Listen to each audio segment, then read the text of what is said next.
Hello and welcome to my channel. I am Bo. I'm 31 years old, living in Seattle, Washington, and I am currently on a journey to $1 million net worth by retirement age, before if I'm lucky. And the reason why we're making this video today is because I was looking through my comments and I recently got one on a video about saving money, where the commenter was mentioning that we should be investing our money. We shouldn't be only putting our money in a savings account, which I 100% agree with. It did make me realize I haven't really shared that much of my investing journey with you guys on this channel. And so I really do want to talk today about how I am already set to retire by the time I turn 65 and how I reach that. So if you're into that, please stay tuned and we'll get right into the video. So for people that are in my situation where you don't have to invest anymore and you'll still reach retirement, those people are in something that we call CoastFI. And CoastFI is part of the FIRE movement, which if you are new to any of this jargon, FIRE just means financial independence, retire early. And there's a whole community of people out there trying to reach this. And what's so good about this community is that there's different stages and different levels of FIRE that you can aim for. And just some of the ones that stick out to me are as follows. So first we have Fat FIRE. Fat FIRE is basically that you saved enough money or you inherited enough money. You have enough money to retire right now healthily, and you can pretty much live the rest of your life out without having to worry about your retirement running out. Considering that you follow the 4% rule and all of that stuff, you basically have a healthy amount of retirement you can take out of your retirement, 4% a year, and really live your best life, including paying for healthcare, travel, stuff like that. So Fat FIRE is like the ultimate goal for someone who doesn't want to work anymore and wants to really take control of their time after they're done working. Then there's Lean FIRE, which is kind of on the opposite end of that spectrum. Lean FIRE, you're still retired, you're able to pay for your expenses, even your healthcare, but you're on a strict budget.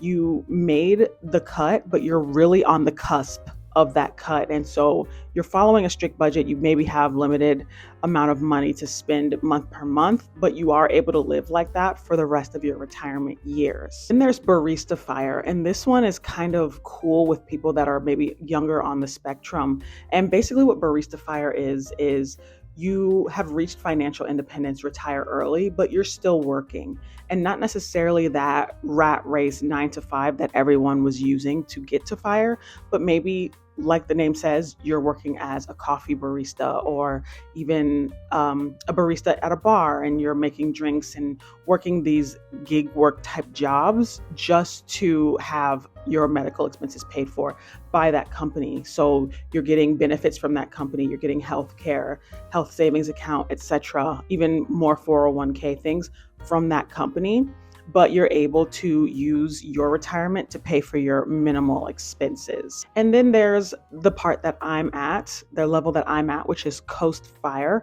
And CoastFI just means that you saved enough in your younger years to where you can coast the rest of the time between where you are now to retirement age.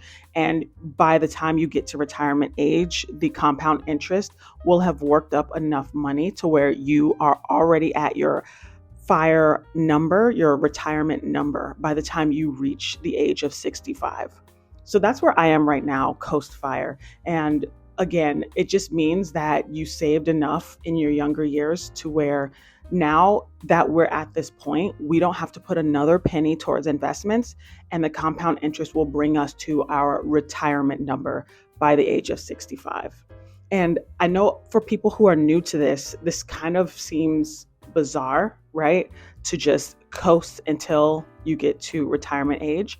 And even though you do reach CoastFI, you don't have to stop there, right? It's just a nice milestone to know, the world could be burning down or you could be going through a lot at work, but it's good to know in the back of your mind that at the end of the day, it doesn't matter, because when I need my retirement, when I'm 65, I will already have had it because I put the work in early enough to where my money is working for itself to get to that point. So this retirement number, what is it? How do you find it? That is the step one to being able to reach any level of fire. And basically what your retirement number is a simple equation. And it is basically your yearly expenses times 25. And to me, the 25 just represents the 25 years that you will be living out your retirement. Say you were to retire at the age of 65. The assumption now is that, people are living longer than 15 years after retirement. They're living to age 90. So that 25 is just basically giving you some room to not run out of money before you actually expire.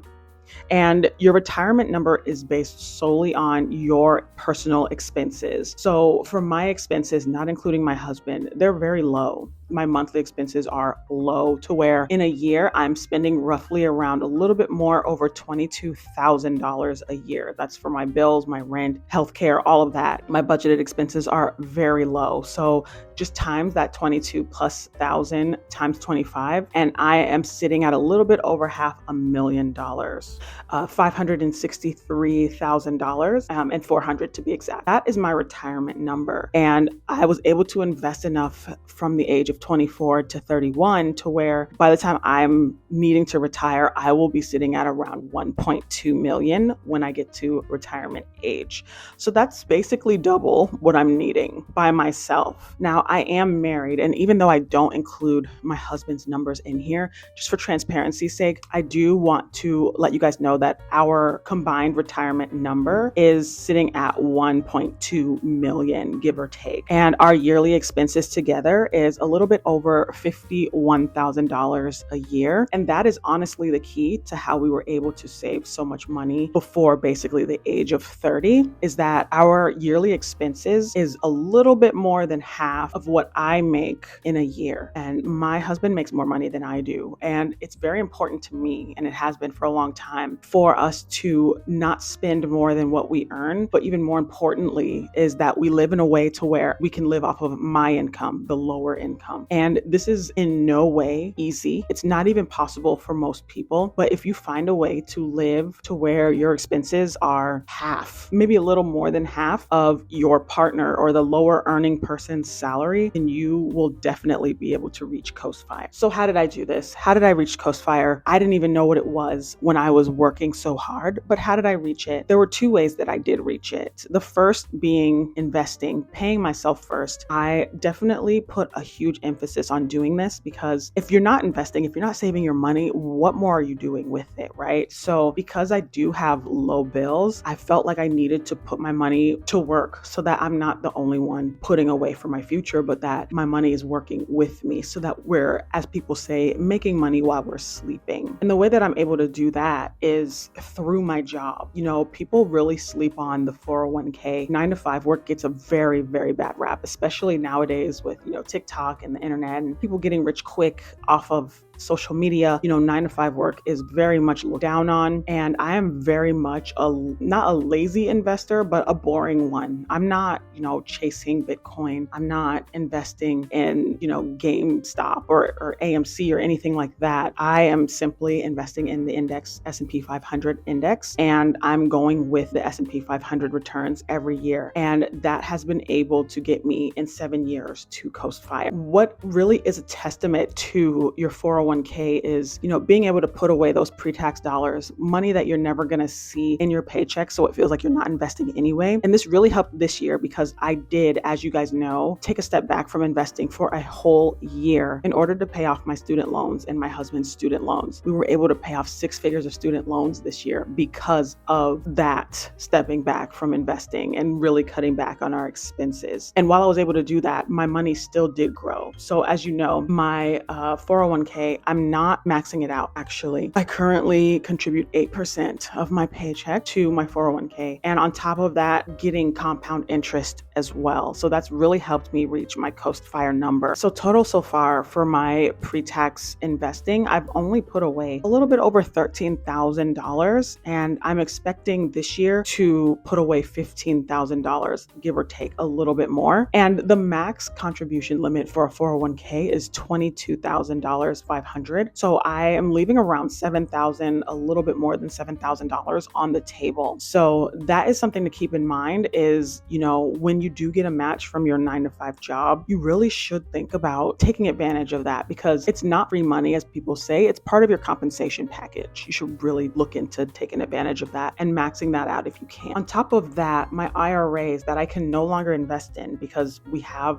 since getting married, I am no longer able to invest in my Roth IRA. I have not invested in it all year and I have seen tremendous growth, 19.9% growth in my Roth IRA and my IRAs combined, just from it sitting in there and following the S&P 500 index. So after now seeing how I've been able to do that, basically without actively investing my post-tax dollars, my 401k really carried me this year while I was able to pay off my student loans. Now I have extra money to play with, right? Now I have post-tax dollars to utilize in order to put away for my future. So what's next then in this journey, in my journey to reaching $1 million net worth before retirement age? Basically what's next is I'm going to use every post-tax dollar that I can to invest outside of my basic necessities and the occasional travel. I am wanting to really show you guys that you can invest high numbers, high percentages of your paychecks every month towards your future. And I really look forward to doing that with you guys